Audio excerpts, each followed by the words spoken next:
Welcome back to the ETA Series. My name is Jared Johnson. I'm a top SBA lender, and in 2023, I closed $105 million in SBA loans.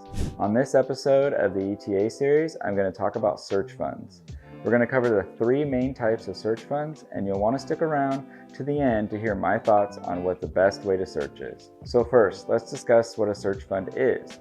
So back in 1984, the concept was created, where individuals collected funds from investors so that they could locate, acquire, and operate, and typically grow a business with the idea of creating a healthy return for investors by selling the business or making it very profitable. While they're searching for the business, their costs were covered by the investors. This has now been termed a traditional search fund. And since 1984, the concept has grown rapidly and really caught fire, and is even a course often offered by business schools across the country. The next type of search fund is called a self-funded search. And during this type of search, the individual searching for the business would cover their own costs during the search.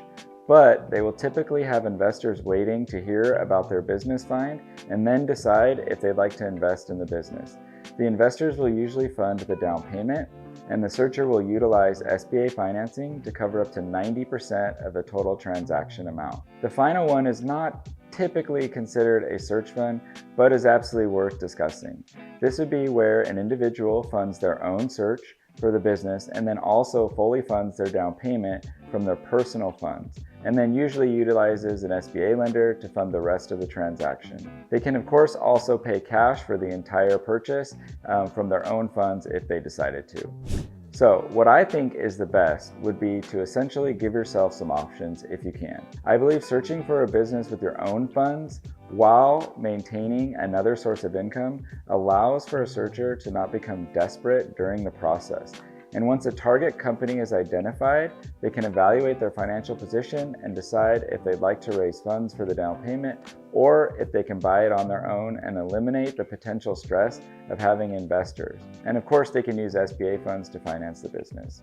Having a great strategic investor is a fantastic way to gain some help and knowledge while retaining some of their own funds. But putting in funds alone and owning the entire business themselves can be much more rewarding and possibly less stressful.